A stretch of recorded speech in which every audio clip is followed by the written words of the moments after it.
Today I have the pleasure of introducing Geoffrey Sayre-McCord, who is a philosopher. He has published extensively on moral theory, epistemology, and modern philosophy. He is the Moorhead Kane Alumni Distinguished Professor at UNC-Chapel Hill. He's the director of the Philosophy, Politics, and Economics program there, and is the founding director of the Philosophy, Politics, and Economics Society. As you know, probably, this is an international society for those interested in the issues that arise at the intersection of these disciplines. Today's talk is about David Hume's unconventional conventionalist theory of property. Wow. So I want to thank Jeff for being here. I also want to thank the Universidad de Desarrollo in the person of the provost who is here, who has made this invitation for Professor Sayre-McCord to be here. Thank you very much, and the floor is yours. So just one final thing. So we have, say, 50 minutes for our speaker, and then we will open the floor for comments at the end if we have time. Thank you very much. Excellent.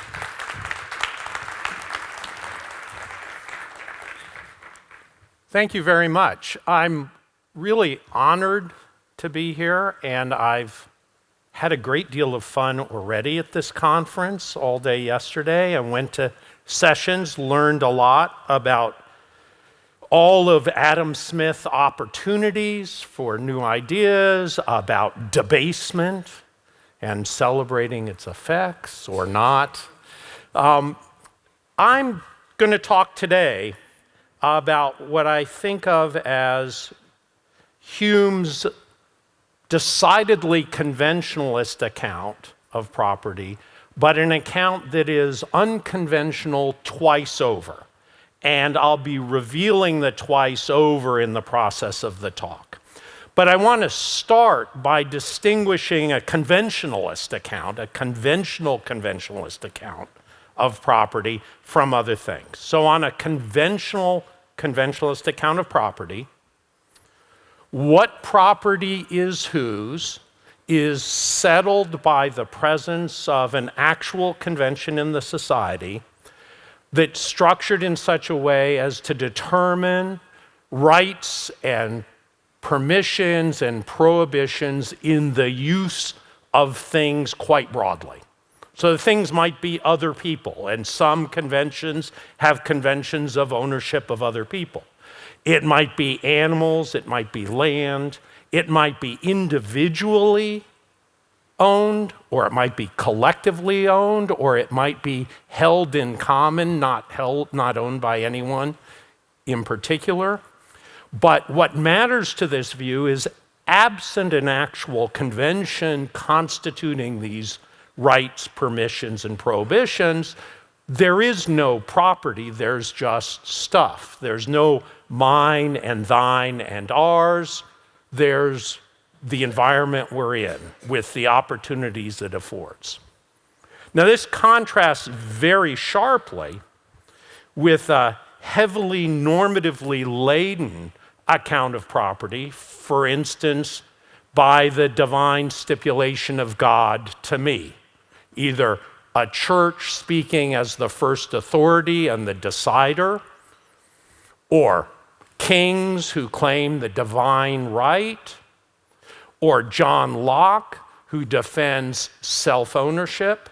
These are all accounts that are pre-conventional and operate as constraints on which conventions are actual conventions of property rather than abuses of or constituting things that ignore property in the relevant way. Now, Hume's unconventional conventionalist account crucially depends for property at all on there being actual conventions.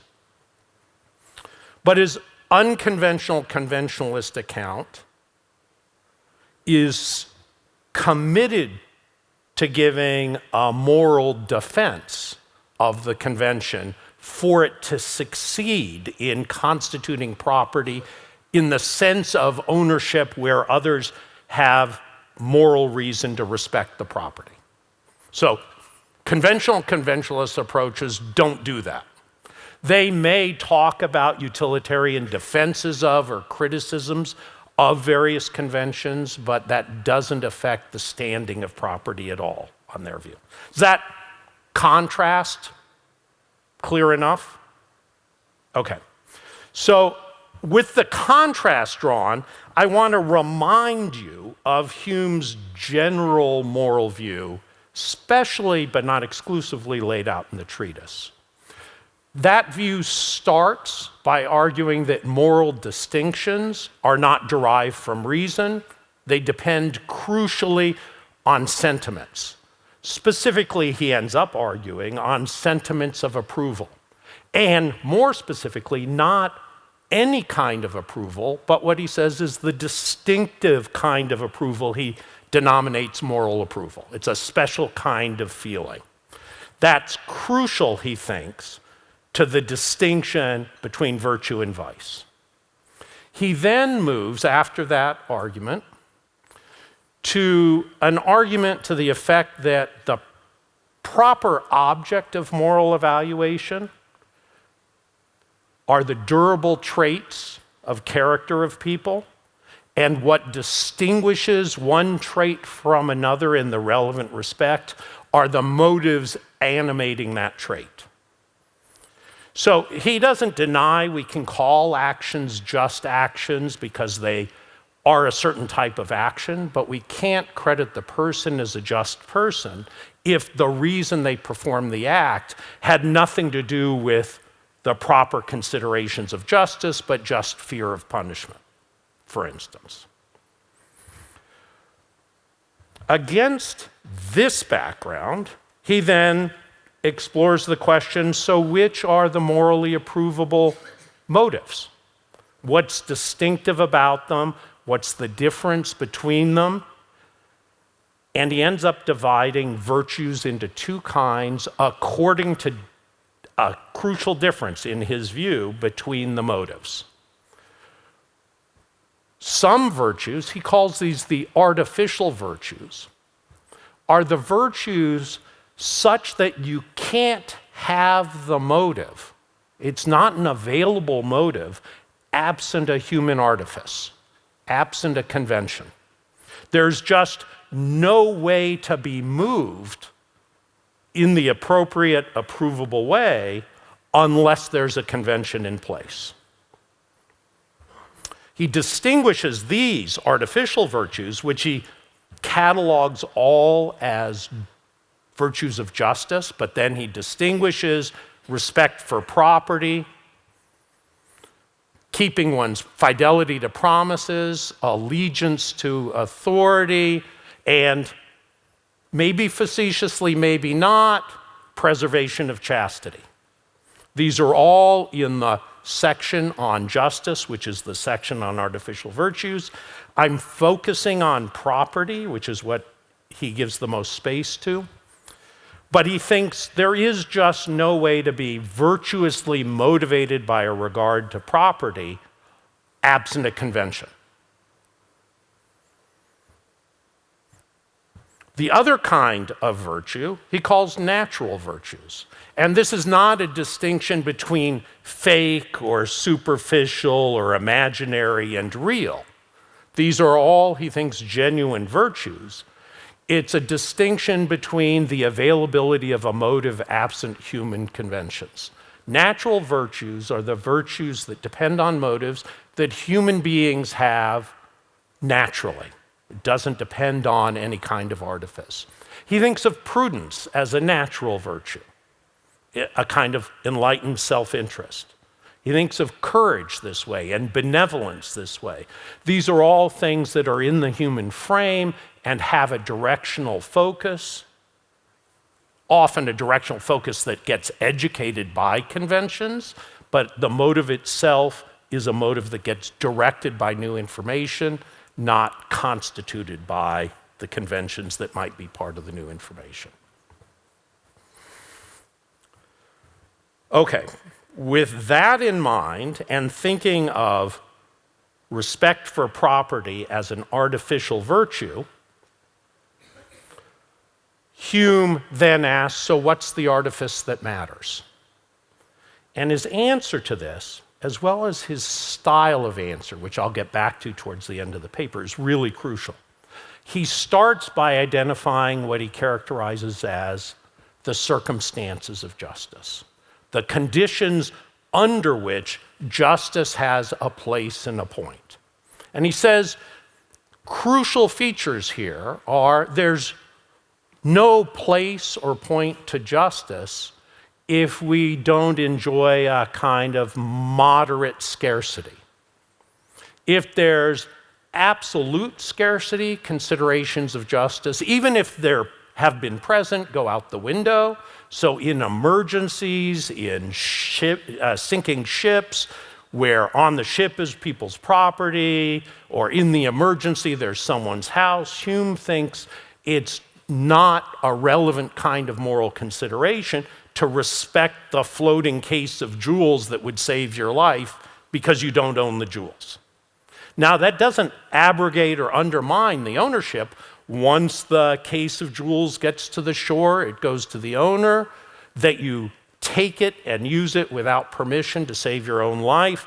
Doesn't give you any further claim on it, but it's not an injustice to be doing what you're doing when you take control without permission of another person's property. At the other extreme, he thinks if there's superabundance, I think of this TV show from the 60s called Bewitched, where there's a witch, and with the wiggle of her nose, anything she wishes happens. Okay. This is, if we were in that kind of environment where when there was want for food, food was there, for warmth, for comfort, for everything, there would be no place or point to considerations of justice. Hume calls justice the selfish virtue, not because a person who is just is being selfish in being just, but because what makes justice make sense is for each person who's lucky enough to fall under it, it's beneficial to them as judged independently of the benefits of justice itself. It's a mutually advantageous convention, he thinks, that constitutes the kind of property, the presence of which in a society you're in gives reason to respect the property of others and to demand their respect of your property, independent of self-interest. So let me just remind you a little bit of how this works.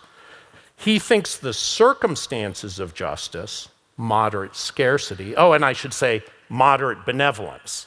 Even in scarcity, if there's unlimited benevolence, where you need something more than another person needs it, they willingly provide it.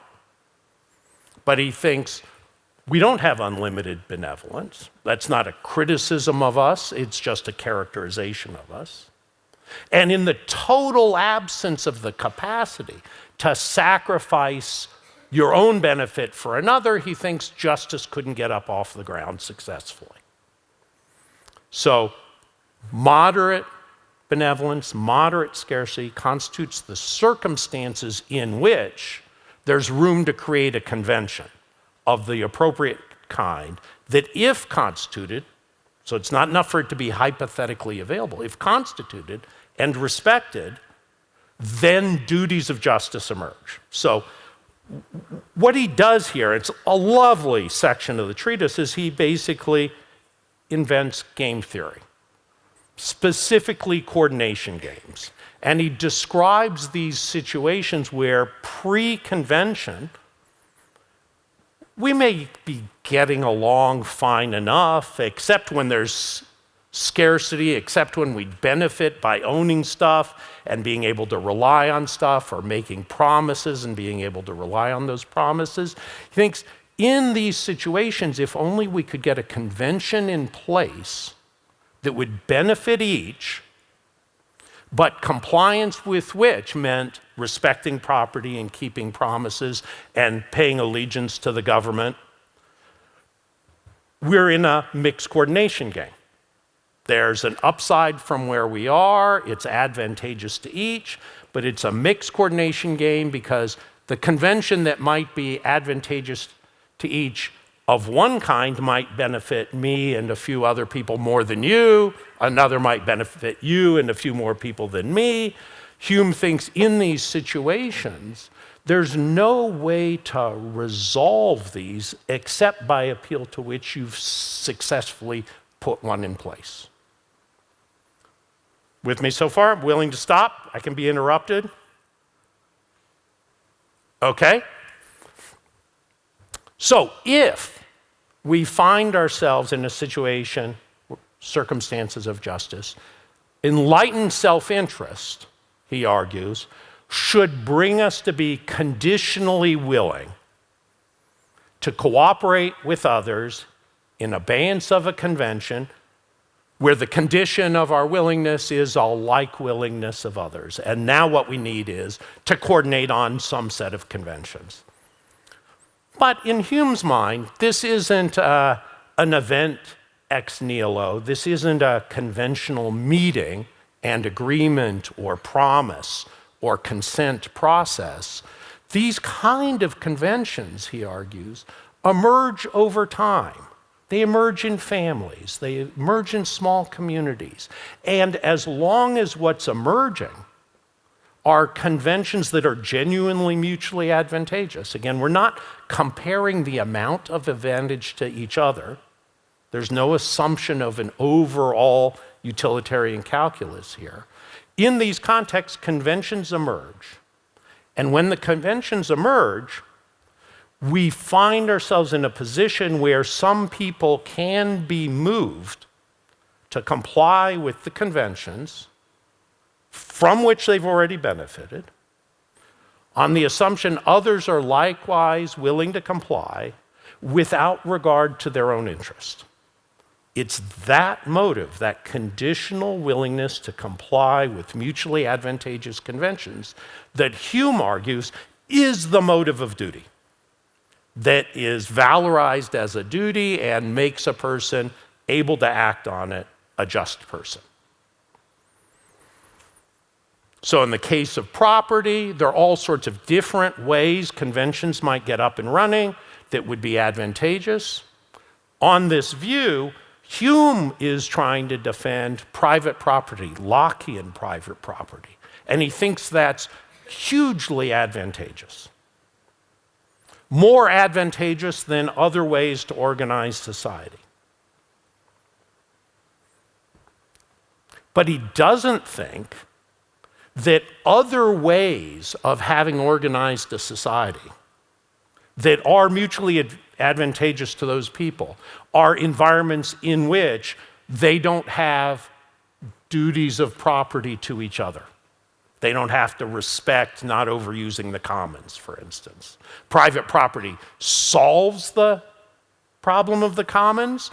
Don't do it that way. Have some collective property. There are other ways conventions can solve it. If they do it, he thinks now you have a responsibility, if you live in that society and you've benefited by it, to not out of self-interest violate the convention just for an advantage. So the first part of what's a bit unconventional is Hume restricts the kind of conventions that define mine and thine. He restricts the eligible conventions of justice to those that are mutually advantageous, which of course a lot of conventions of property are not. He thinks they've got to be for everyone in the society to have a duty to comply. He also thinks, I think, that in societies where there are conventions of property that are mutually beneficial to a group, who've benefited by the willing compliance of others, have a duty back to comply even if there are other people who are just commodities in that community. So think of a slave-owning community where there are the people who own slaves and they've reciprocally protected the rights of each other. Hume thinks there is a duty of justice to the others to do your share. He also thinks, separate considerations, there are duties not to own other people. These are exploitative, bad processes for those people.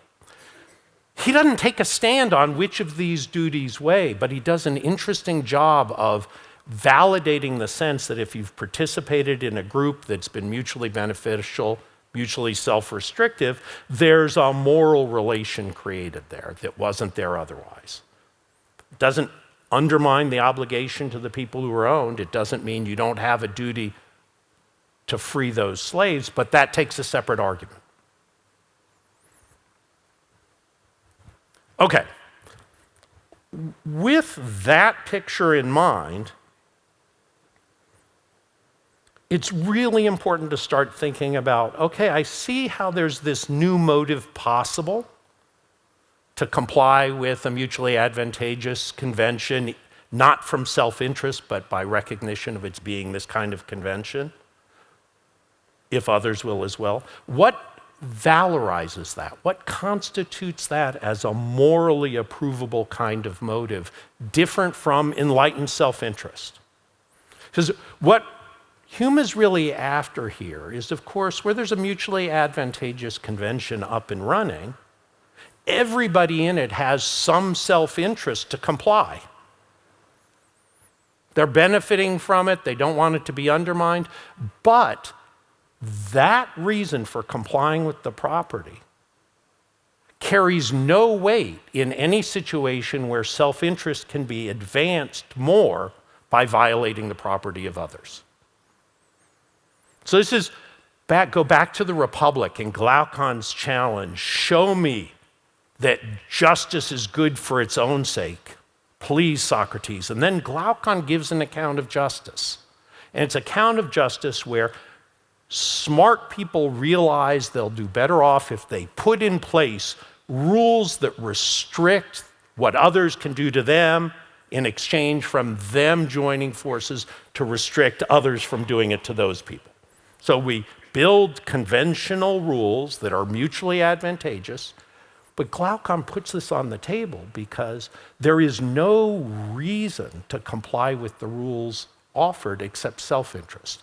What's good about these rules of justice, so-called, is that complying with them often is in your self-interest. But if you can get away with cheating, or if you can get a bigger benefit from cheating, or from just failing to do your share, if the only motive available is self-interest, these rules have no claim on you. Hume's after a motive that is different than enlightened self-interest, that we can see on reflection deserves to be approved of, deserves to be valorized as a motive of virtue. So at this point, I want to move to something that's not an unconventional feature of Hume, but it's an unconventional reading of Hume. Many people read Hume and read his consistent appeals to public utility. After all, when he's talking about these mutual beneficial conventions, he's talking about how the public is made better off by their institution. A lot of people, not least because Hume studied with Hutcheson, think, oh, Hume is in the utilitarian business. Hutcheson had the phrase, the greatest happiness for the greatest good for the greatest number. Hume never uses that. Moreover, for each of the virtues he talks about, not just the artificial virtues, Hume starts by recognizing a shared salient problem that the possession of the virtue by yourself and others solves. And he then never says, so here's this virtue, kindness, here's this virtue, prudence, which is most important? He never says, well, we can have this much charity or this much justice. Let's balance them out with some algorithm. Hume never commits to an overarching measure of utility. Public utility for him, according to me, is mutual benefit without a commitment to interpersonal utility comparisons. And the overarching theory, as I read it, I give it an anachronistic label. Have you heard of the Bauhaus theory of architecture? They have a great slogan, form follows function. They have kind of crappy architecture because they misunderstood the function of buildings, the importance of comfort and privacy and proportion. But that doesn't call into question the principle, it just calls into question the execution. According to me, Hume is a Bauhaus theorist of ethics. He thinks ethics is a design problem for salient shared problems. And you understand ethics by asking, what are the circumstances of benevolence, that virtue? What are the circumstances of courage? What are the circumstances of justice? And then he asks, what that we might do would alleviate those problems? And something that does alleviate those problems then gets valorized as that kind of virtue. If we could never benefit from the efforts of others, Hume's view is there would be no virtue of benevolence. Not because what's so good about benevolence is people being benevolent actually helps people. Hume thinks virtue in rags is virtue nonetheless. Lovely phrase. He thinks the moral measure of a person isn't what they're lucky enough to have accomplished, it's why they would set about trying to accomplish it. And a person can be kind without an opportunity to exercise the kindness, or benevolent and making efforts to help and not actually help. He thinks what makes benevolence and kindness and justice virtues is these are the kind of traits, the having of which is well suited to solve actual problems human beings face. Now, for some of them, he thinks the motives are already there. We don't need conventions, but we do need to recognize that there are excess operations on each of these motives. They're the people who try to help and they're nosy and they get into your life and they don't respect your privacy and they manipulate you and they're paternalistic and they may honestly be trying to help, but that motive has moved from being a valorizable motive of benevolence to something that's condemnable because of how interfering it is with one's freedom, which respecting the freedom of others is one of the natural virtues, according to him. It's just there's no definition of the bounds of that freedom, absent conventions of justice. So the first sort of unconventional thing I'm putting on the table is that Hume's view of property, though committed to the necessity of actual conventions, doesn't let actual conventions settle that something really is property worth respecting. He thinks there's a normative element to that. He shows that the first step by restricting the kind of conventions that deserve characterization as conventions of genuine property.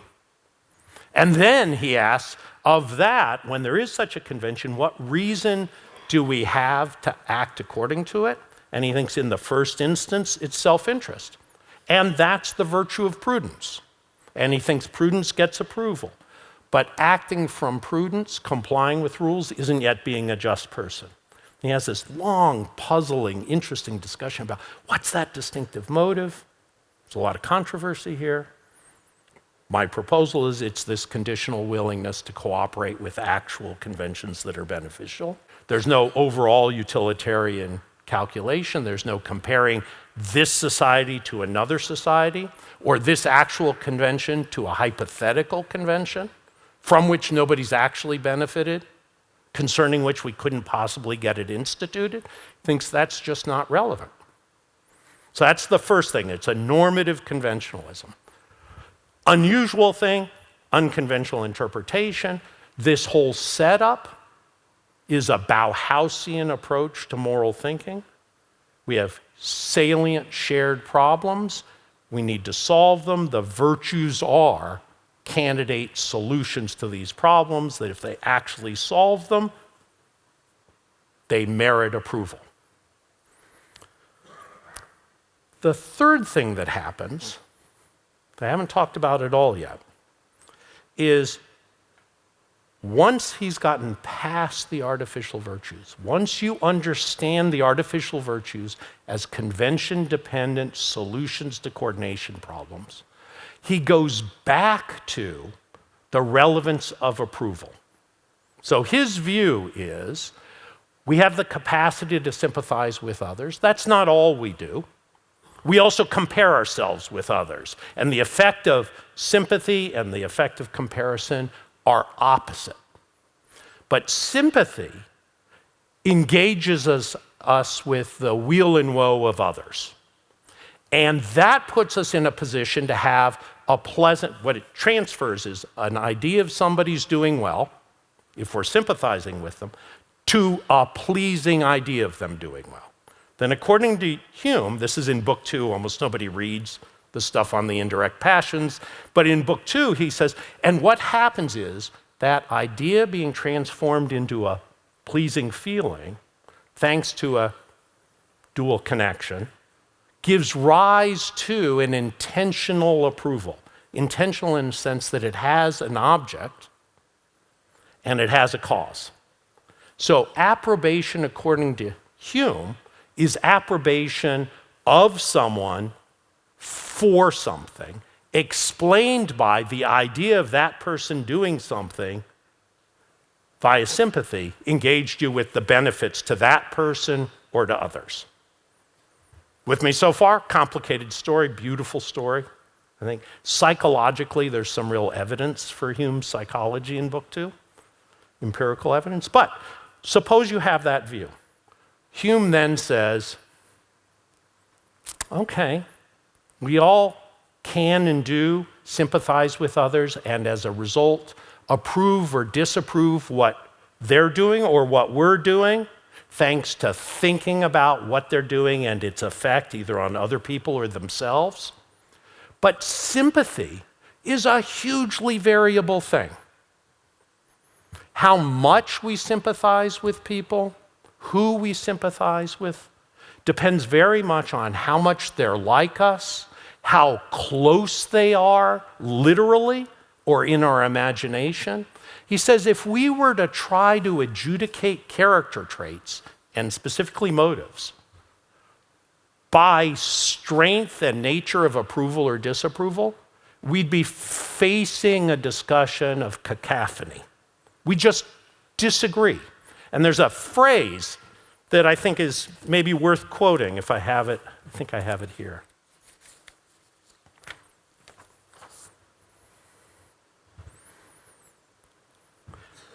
So, you with me so far? He thinks sympathy matters to moral approval, matters to what gets valorized. Then he says, it's not your moral approval or average moral approval or total on balance moral approval.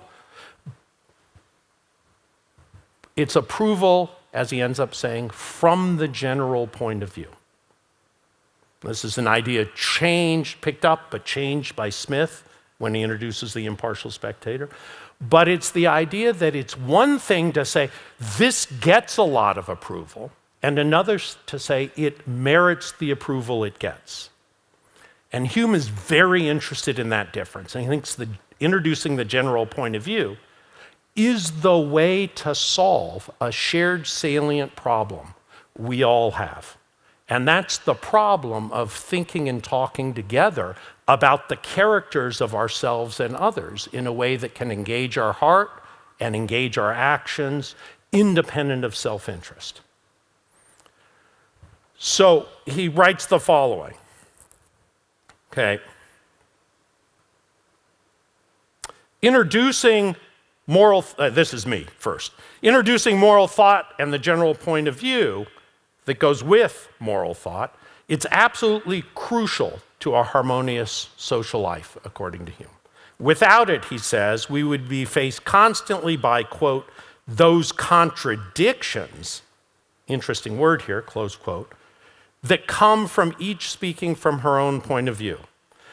Quote, in order therefore to prevent those continual contradictions and arrive at a more stable judgment of things, we fix on some steady and general points of view, and always in our thoughts place ourselves in them, whatever may be our present situation. End of quote. Hume thinks that, quote, we are quickly obliged to forget our own interest in our judgments of this kind by reason of the perpetual contradictions we meet with in society and conversation from persons that are not placed in the same situation and have not the same interest with ourselves. So what the general point of view does is it elevates us from our unique, not invalid, our unique different points of view and gives us a place from which together to think and talk about shared objects, the evaluation of which together matters to our solving shared problems. So what I find so interesting here is Hume treats being moved by our own moral judgments, being that kind of person, as an artificial virtue. It's something that we can do only in the context of being able to think, not just feel. Think of things as good or bad, right or wrong, based on, we share this, the capacity to think how we would feel were we in the general point of view. So he needed to talk about the artificial virtues and justice in order to set the game theoretic Bauhausian environment to later say, moral thought and talk is a convention. These ideas are not universal. We're not born with them. They're cultivated, they're directed, they're mutable.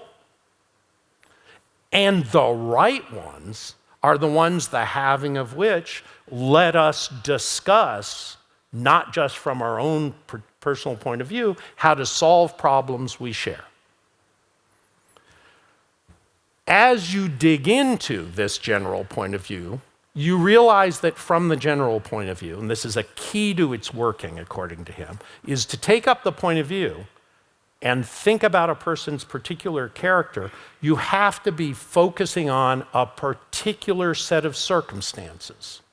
You're wondering whether that person, motivated in the way they are in the circumstances they are, merits approval. That's what we're thinking about. And so we're asking, would they be approved of from the general point of view? If so, then it's a virtue. Very importantly, I think, how am I on time? Ooh, good.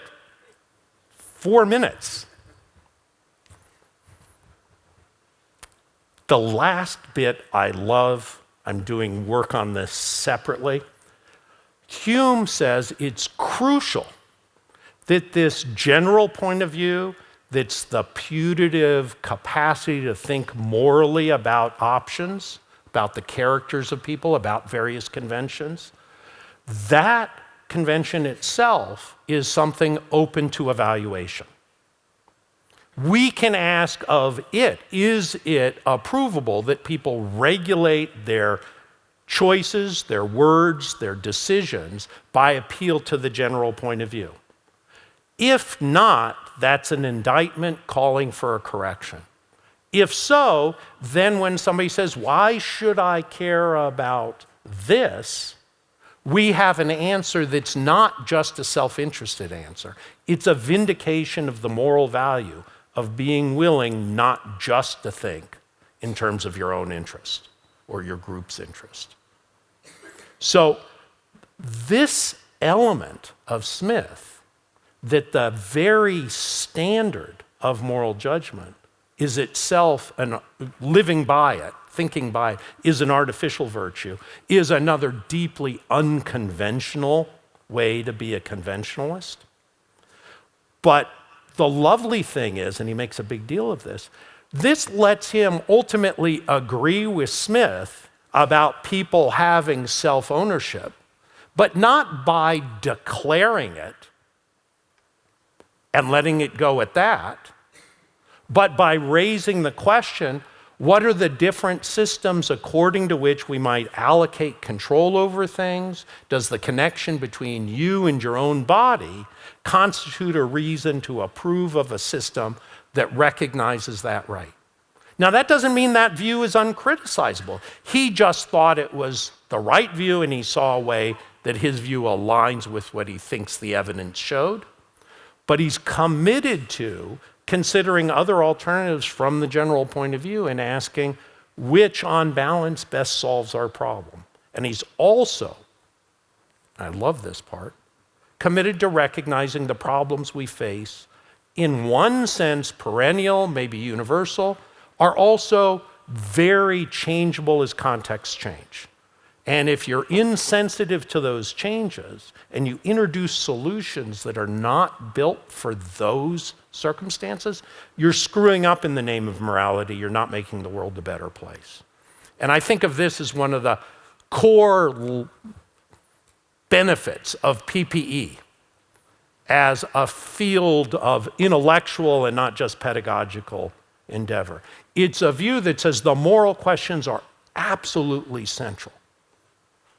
Thinking deeply about justice and value and rights, crucial.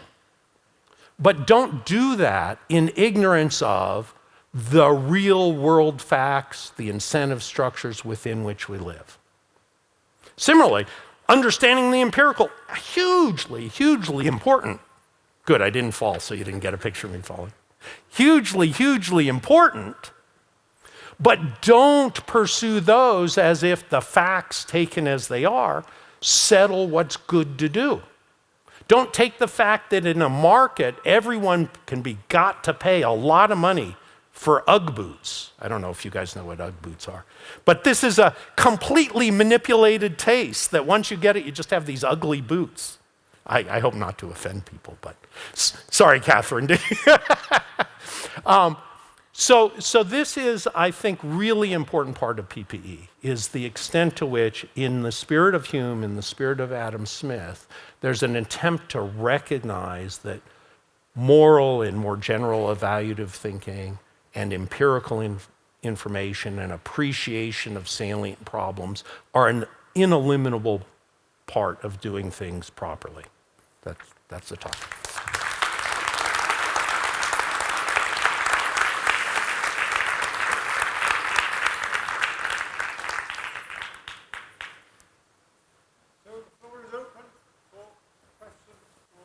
I want to talk a little bit about your appeal for PPE.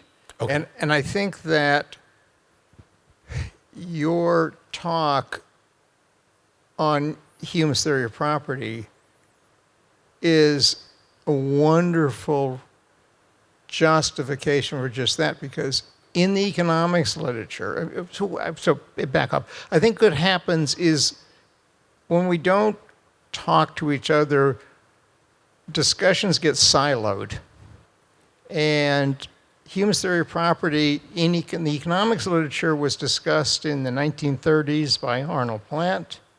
It gets picked up in a serious, serious way. Oh, serious way, absolutely. It gets picked up by Hayek in Constitutional Liberty. It gets rediscovered by Alston and Demsetz in '68. And it obviously has implications for Locke's theory of property. But when I was reading the scholarship on Locke's theory of property, nobody seemed to recognize that Hume said anything. And so you have a siloed literature. The economists are aware of Hume's theory of property. They work with it. Mm-hmm. And then the philosophers who are working on something that ought to be relevant just don't know it existed. And so you've got siloed literatures. And, there's a real advantage to talking to each other. I completely agree. It's just a quick tidbit. So Jeff Brennan, who's a good friend and an economist, he and I and Mike Munger started a PPE program at Duke and UNC. And when we did it self-consciously as an undergraduate program. We were very worried about sucking, especially graduate students, into the field in a way that would be disadvantageous for them. And we taught the PPE program. We do it not like Oxford. We have our own way for our own reasons. And it's thrived. But eventually, we were bringing in visiting professors and junior faculty, and we realized this is an intellectual enterprise. It's not just pedagogical. This is a research program. And so we started working hard on the idea PPE is a solution to the siloing of the disciplines, which is disadvantageous to each. Not because they aren't hugely valuable. Each of those disciplines, the metaphor I use, shines a spotlight onto social and political institutions. Without that spotlight, we just would not understand the world as well as we do. But, for instance, economics talks about incentive structures, salutary and perverse, suboptimal equilibrium points, Pareto optimality measured without interpersonal utility comparisons, game theoretic possible solutions, but they proudly don't talk about rights or justice, and when they talk about value, they're really just talking about what people happen to value, independent of whether they're informed, independent of whether what they're valuing is good for them. Of course, there's huge exceptions to this. And they tend to ignore the political structures that shape the choices they then model. Political scientists talk about the institutions. They pay attention to the structures that create incentives. They even talk about justice and rights, usually as positively ensconced in a particular institution. But they tend to ignore that real incentives often undermine institutions. That there's capture, there's deception, they just tend not to pay attention to that. Philosophers talk ad nauseum about rights and justice and value and the differences among them and how they interact. But philosophers tend to ignore actual facts about how the world works. They build castles in the sky and see there's no foundation, no way to get people without coercion to act accordingly. So I believe that paying attention and doing work at that intersection is now not just a huge opportunity, but hugely professionally advantageous. And nicely, OUP now has a new book series, scholarly book series in PPE, which two PPE people at Oxford resisted greatly because they thought there's no research to be done here. But, so we're on the same page. More questions about Bauhaus, justice, rights, exploitation? Well, thank you for your conference. My question is about the text that you mentioned, the treatise, book 3. Hume compared savage nations and civilized society when give the example of this artificial tool to improve our human condition. Do you think that Hume agree with the idea that savage nations cannot consent this general point of view? This general point of view is the general point of view of civilized societies, or is a general point of view of human beings? Because I have doubts about the role of colonization and the context of colonization and the thought of Hume about this issue. So,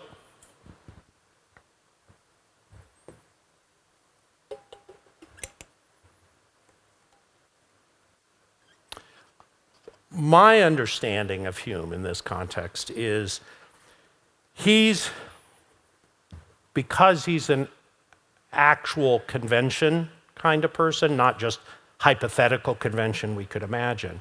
He's taking the world in which he lives, where he thinks there is genuine moral discussion and argument, there's concepts in play, not just feelings of sympathy. He thinks language and concepts are all artificial. They're conventions. They're not inborn. And he thinks, for us, given our shared problems, our resources, the general point of view is our salutary solution to that problem.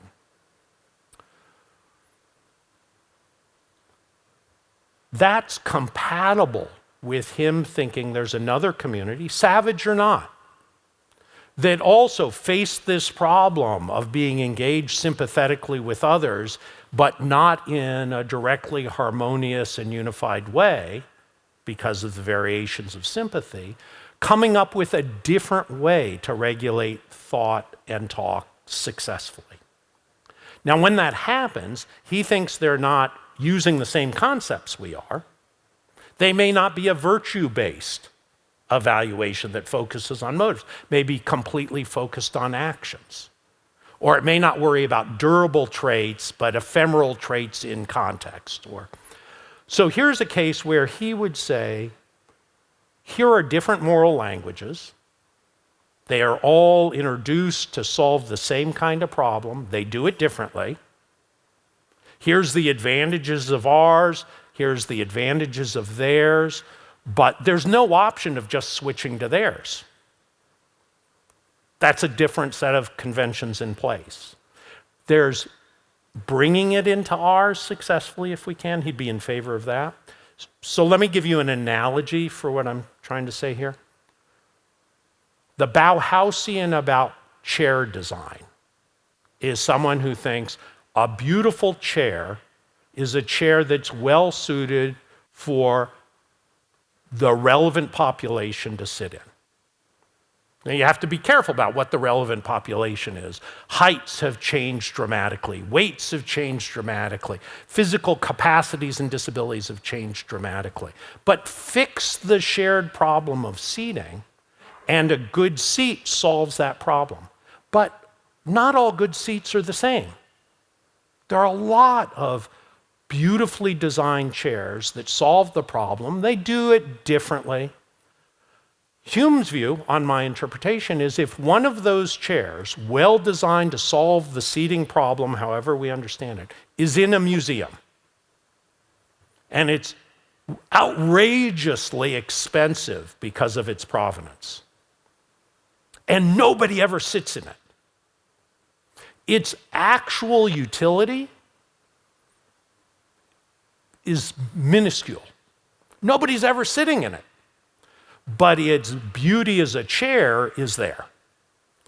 So what Hume thinks is there's not just one good design, and what makes a benevolent person virtue in rags, virtue nonetheless, isn't that they actually help people. What makes them virtuous is they would help people under normal circumstances. If we go to savage society, their circumstances aren't ours. So the way of treating each other that is properly valorized even by our standards would be different. So I think he just thinks if you don't understand that concepts and language are themselves conventions and you act as if yours is the one access to the single true way to think about the world, you're being myopic in a dangerous way. And that's no indictment of thinking about the world the way we do. It's just an invitation to be willing to change how we do it, like we change conventions when we discover new opportunities or ignored failures. Thank you all for coming, and I'm happy to keep talking with people informally. Or I'll dress up and we'll do it formally.